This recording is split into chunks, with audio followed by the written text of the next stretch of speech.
The hacking group Anonymous is threatening Donald Trump over his proposal to ban Muslims from coming into the U.S. The warning came in a video the group posted online. Donald Trump, it has come to our attention that you want to ban all Muslims to enter the United States. This policy is going to have a huge impact. This is what ISIS wants. The more Muslims feel sad, the more ISIS feel that they can recruit them. The more United States appears to be targeting Muslims, not just radical Muslims. You can be sure that ISIS would put that up on their social media campaign.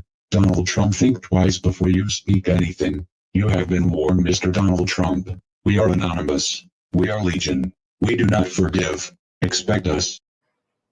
The website for Trump Towers, TrumpTowerNewYork.com, was experiencing an outage today. An anonymous affiliated Twitter handle claimed responsibility for disrupting the site. Welcome to Urban Politics. And today we're going to be doing EP2 of The Overthrow of America, Trump and Elon Musk. And what you have just witnessed took place about 7 years ago. A group called Anonymous gave a heavy warning to Trump during the time of his presidency. And now Anonymous has another message for Trump and Elon Musk. Greetings, citizens of the United States. The effects of Donald Trump's presidency are no longer distant warnings. They are here, unfolding before you. While many remain unaware, blinded by the administration's relentless efforts to suppress the truth, the rest of the world is watching, and it is responding. Long-standing alliances with key nations such as Canada and Mexico are fracturing inch by inch. The cracks are widening, and the global community is reassessing its trust in the United States. The question is no longer if, but when these relationships will collapse entirely. The consequences will be severe. Every imported product you rely on, everyday essentials, food, technology, will see skyrocketing prices, making even basic necessities unattainable for the average American. What you perceive as a simple rise in costs is, in reality, a calculated strategy. The plan? To systematically dismantle the lower class, to push those already struggling into the abyss of poverty where they will face an impossible choice. Perish or submit to servitude under the wealthy elite. Make no mistake, this is economic warfare, and the target is you. The recent ICE raids are not just about immigration enforcement, they are about control. The Trump administration seeks to reignite the flames of racial inequality and segregation-era policies, erasing diversity to craft a nation built on division and fear. These operations are disrupting local economies, forcing businesses to crumble, and ensuring the economic elimination of the working class. What follows is a society engineered to serve the interests of the few at the cost of the many. And as the oligarchy takes shape, another darker ideology is creeping into the mainstream. Fascist ideals, once whispered in the shadows, are now being openly embraced. Symbolism matters. Gestures matter. Elon Musk, a figure of immense influence, recently tested the waters with a gesture recognized worldwide as a Nazi salute. This was not an accident. It was a message, a challenge, a warning. But know this, the people are not silent. Despite the administration's best efforts to muzzle dissent, the voices of resistance grow louder. Trump's reckless overhauls, his purges of experienced government officials, his chaotic restructuring of critical infrastructure have created vulnerabilities, weaknesses, entry points. This transition period is his greatest liability, but it is also our greatest opportunity. The rushed implementation of new systems, the mass firings of key personnel, and the chaotic dismantling of existing structures have left behind critical gaps that Anonymous can and will exploit. Every system that has been hastily restructured without foresight, every official removed without proper transition planning, leaves behind exposed veins within the government's framework. These vulnerabilities are more than just bureaucratic inefficiencies. They are cracks in the foundation that can and will be breached. Anonymous watches. Anonymous waits. The time to act is fast approaching. The administration's arrogance blinds them to the fragility of their own system. Their overconfidence in their ability to silence dissent and erase opposition will be their undoing. We know where to look. We know how to strike. But understand this. Our intervention, no matter how disruptive, will only be a temporary roadblock unless you, the people, rise.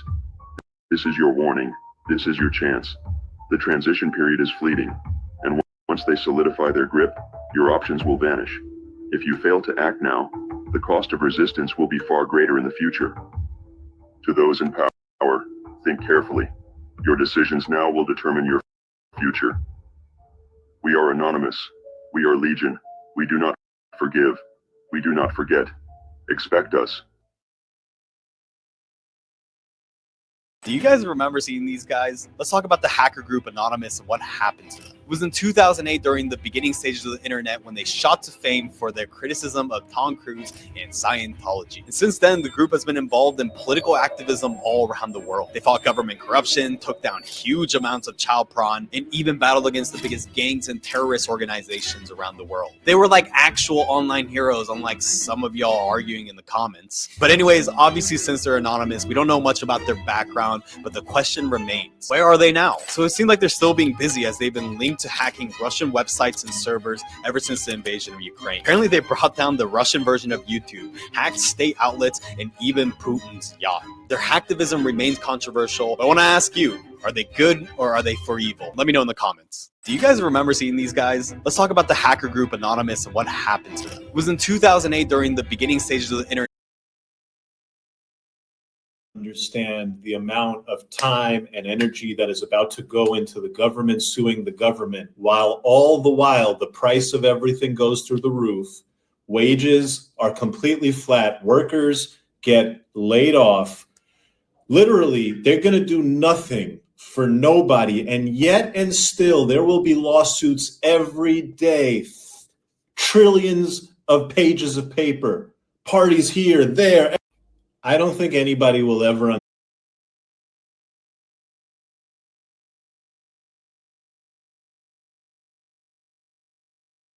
that might ruffle a couple of fellas. You know your boy. He will be the last. I'm not saying it because you know how they be all sensitive about certain stuff. America will become a third world country.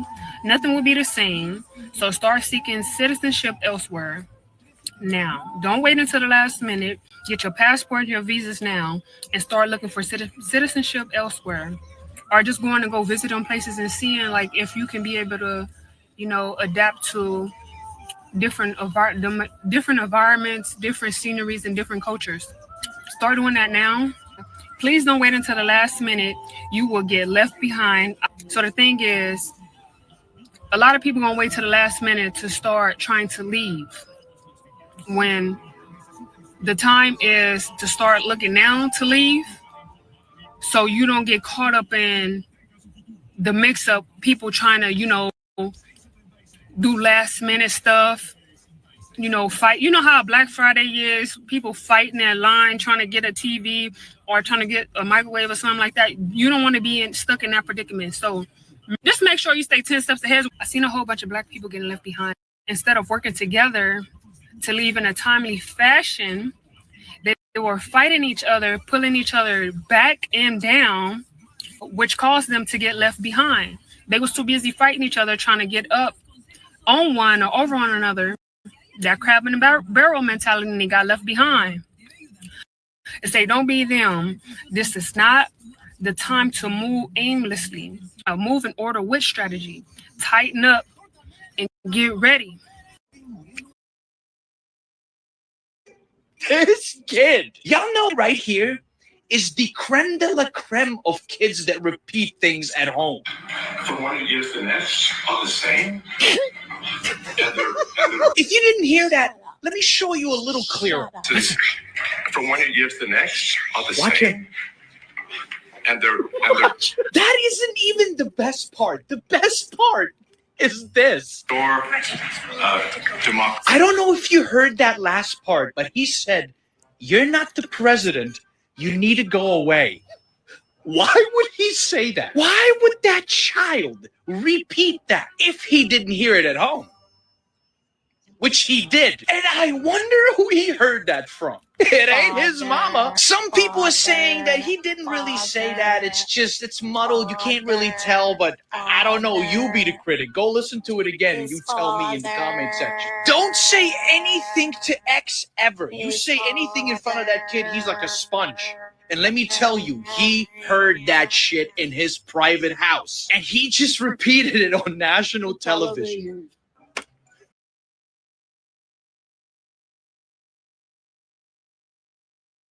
How would you judge the Dems' messaging on Doge and if it's been effective or not? And could there be the argument that you might be missing the will of the voters who support Doge and might be too hung up on the process? The American people are alarmed about the possibility that Elon Musk and his far-right extreme minions have access to their personal and financial information. Why in the world does Elon Musk need access to the names, addresses, birth dates, social security numbers, and bank account information of tens of millions of Americans? Why does he need access? What are they planning to do with that information? These are legitimate questions that House Democrats have been asking, and we're taking action to stop it, which is exactly why we introduced the Taxpayer Data Protection Act.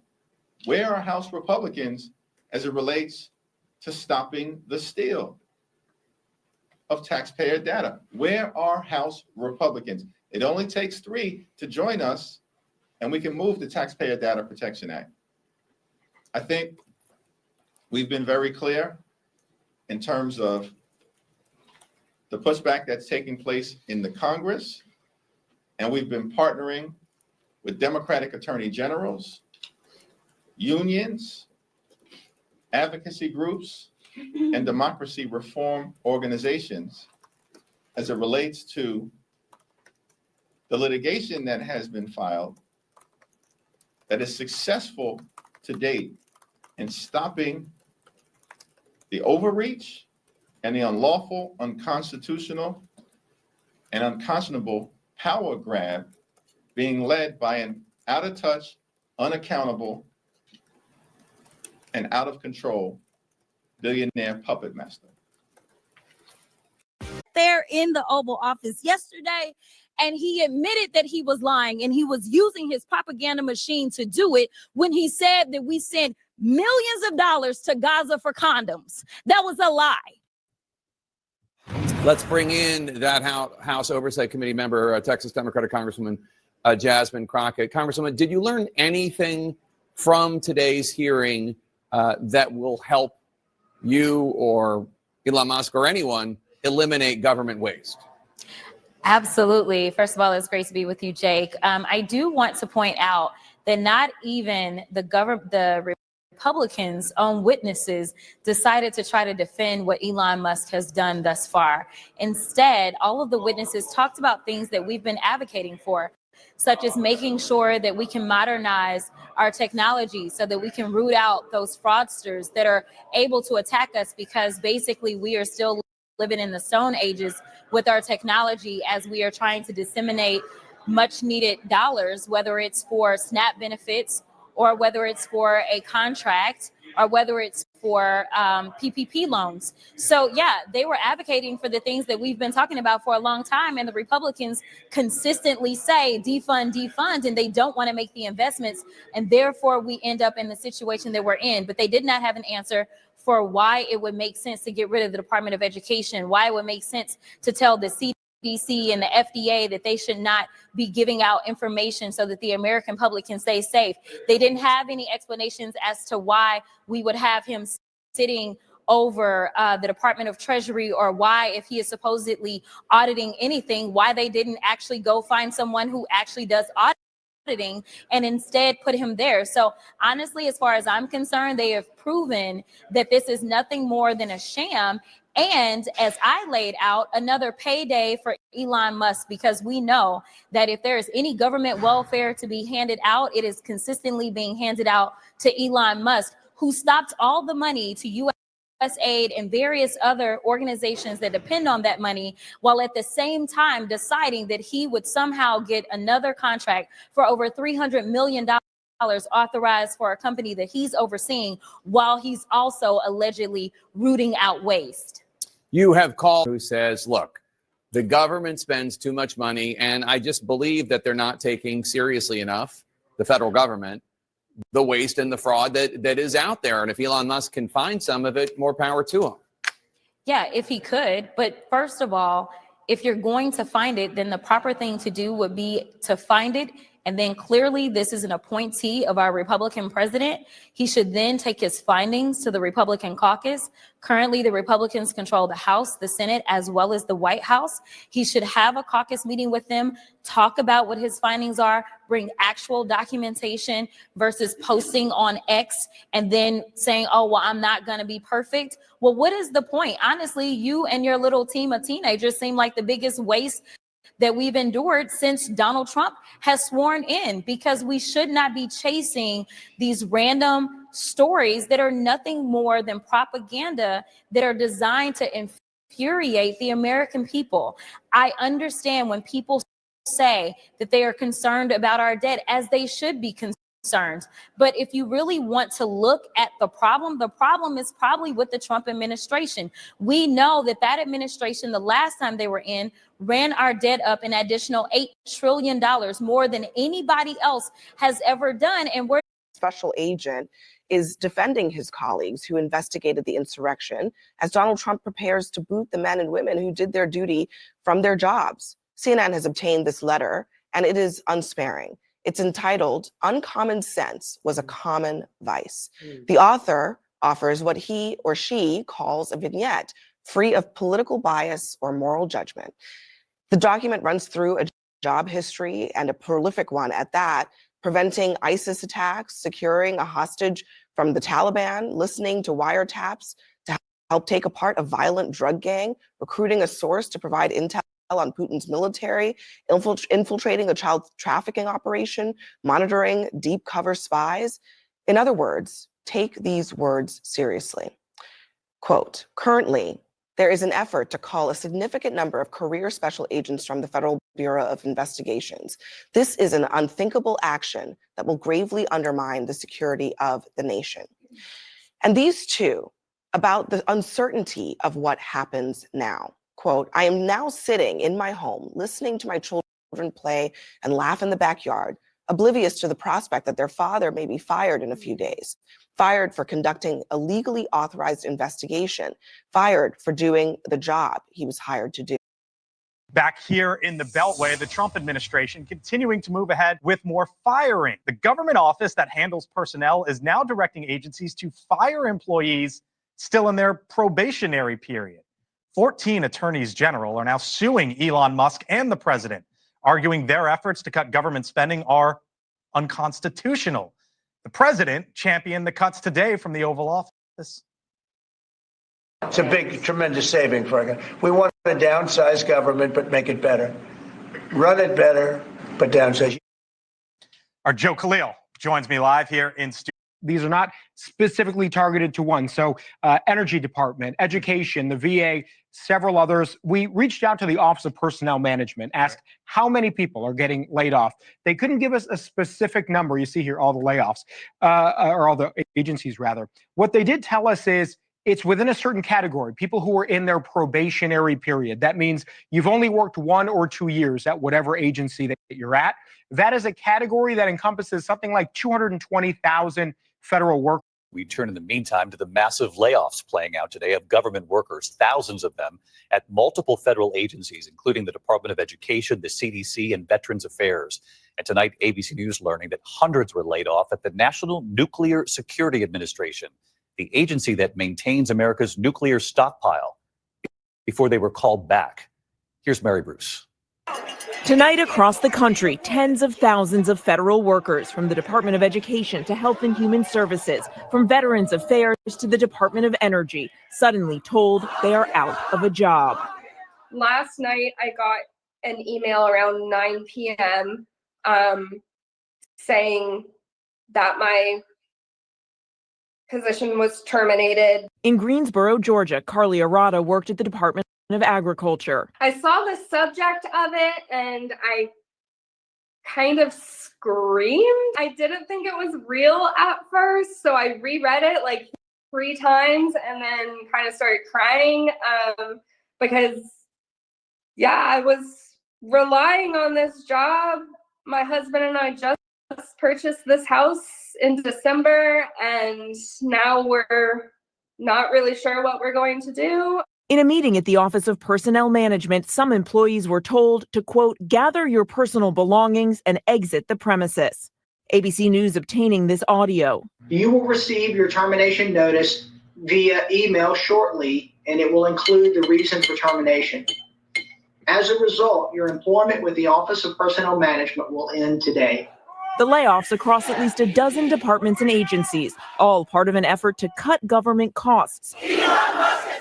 Spearheaded by Elon Musk, who told an international conference that whole agencies would have to go. We do need to delete entire agencies as opposed to leave part of them behind. The administration first targeting the roughly 200,000 federal employees who have been on the job less than a year. At the Department of Energy, at least 2,000 workers let go, more than 1,000 people fired from Veterans Affairs, and another 1,000 from the CDC.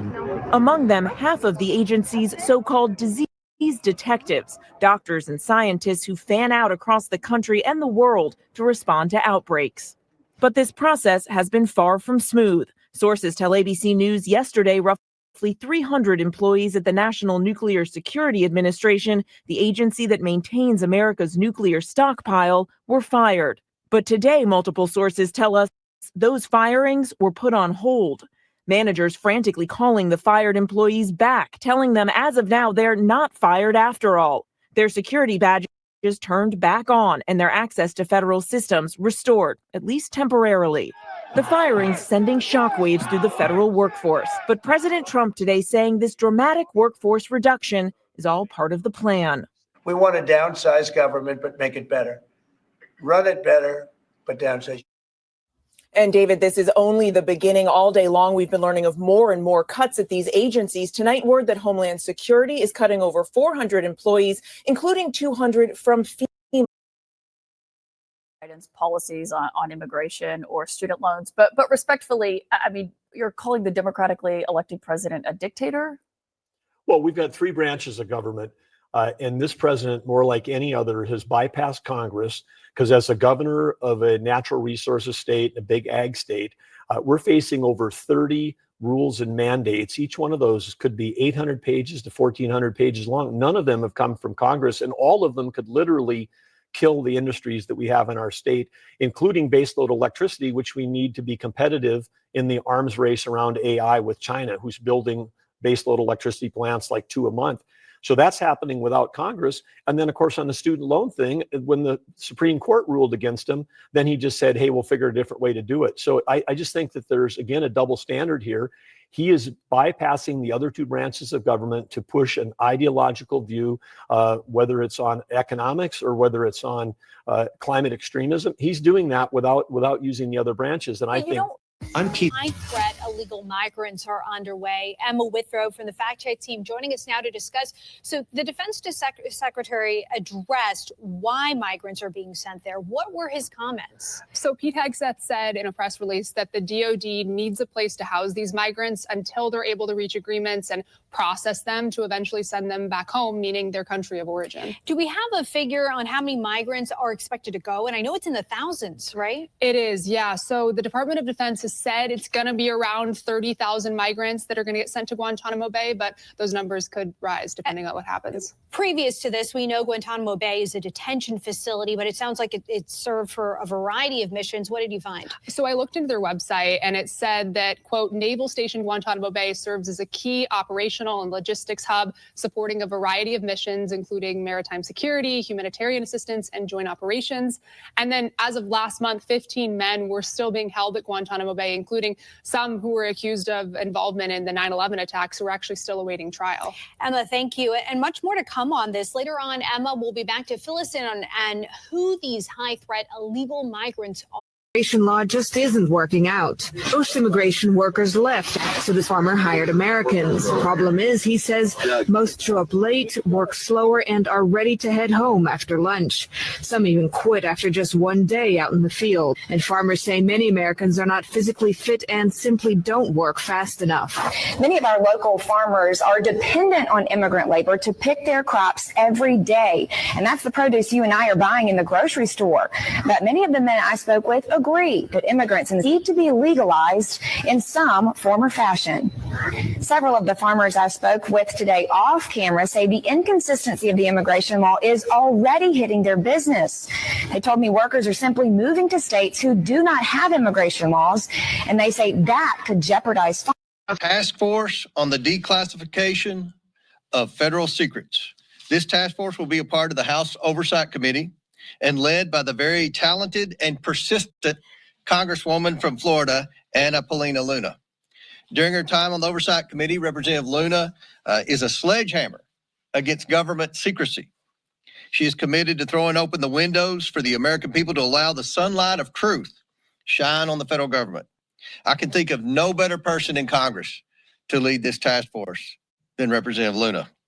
Last month, President Trump signed an executive order to begin the process to declassify information on the assassinations of JFK, RFK, and MLK. This task force serves to build on President Trump's actions. For far too long, the American people have had reasonable questions of what their government, which they fund every day, keeps hidden about certain issues. And for far too long, the federal government has not answered these questions.